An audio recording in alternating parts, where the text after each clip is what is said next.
Labrador सागर है उत्तरी Antarctic महासागर में स्थित है। लैब्राडोर सागर कनाडा के लेब्राडोर प्रायद्वीप और ग्रीनलैंड के बीच स्थित है। यह सागर हडसन जलप्रपात के मध्य में हडसन खाड़ी से जुड़ता है। यह सागर डेविस जलप्रपात के माध्यम से बाफन खाड़ी से जुड़ता है। लैब्राडोर धारा उत्तरी अटलांटिक महासागर की एक ठंडी जलधारा है। लैब्राडोर सागर उत्तरी अटलांटिक महासागर एक हिस्सा है।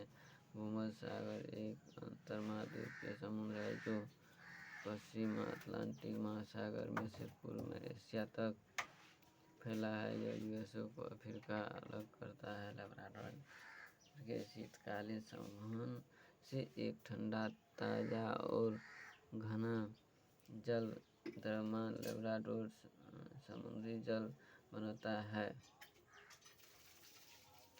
राष्ट्रीय आपात स्थिति घोषणा जारी नहीं करती। यह संसद एक मास की अवधि के भीतर उसे अनुदान प्रदान कर सकेंगे। भारत के संविधान के भाग 18 में 3 प्रकार के आपातकालीन है। भारत के संविधान के भाग 18 में 3 प्रकार के आपातकालीन है। राष्ट्रपति शासन। राज्यों में यदि संवैधानिक तंत्र विफल हो जाता है तो अनुच्छेद 356 लगाया जाता है। वित्तीय आपातकाल 360 के अधीन लगाया जाता है। राष्ट्रीय आपातकाल अनुच्छेद 352 के अधीन लगाया जाता है।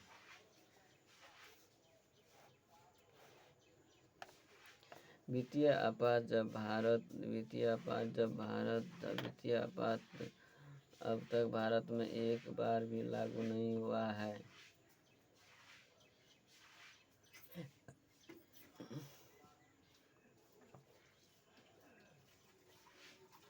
राष्ट्रीय आपात अब तक 3 बार लागू किया गया। राष्ट्रीय आपात अब तक 3 बार लागू किया गया है।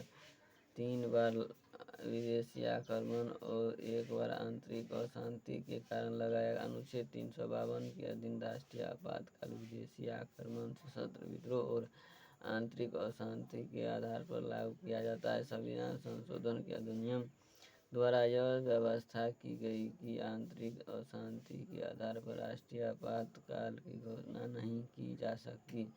अब विदेशी आक्रमण या सशस्त्र विद्रोह के आधार आपातकाल की घोषणा की जा सकती है।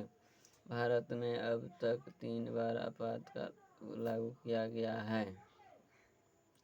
26 अक्टूबर 1962 से लेकर के 10 जनवरी 1968 तक। 26 अक्टूबर 1962 से लेकर के 10 जनवरी 1968 तक।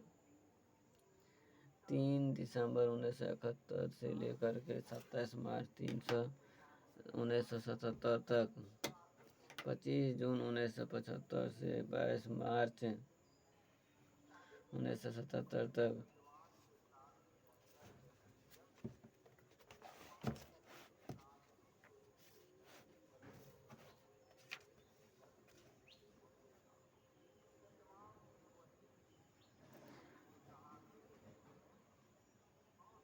प्रथम 2 बार विदेशी आक्रमण के कारण चीन पाकिस्तान के साथ युद्ध के कारण। तीसरी बार आंतरिक अशांति कारण।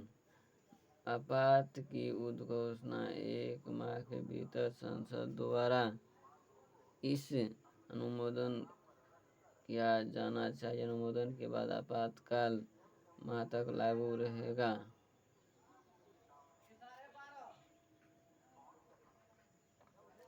6 माह बाद भी लागू रखने के लिए इसका अनुमोदन आवश्यक है।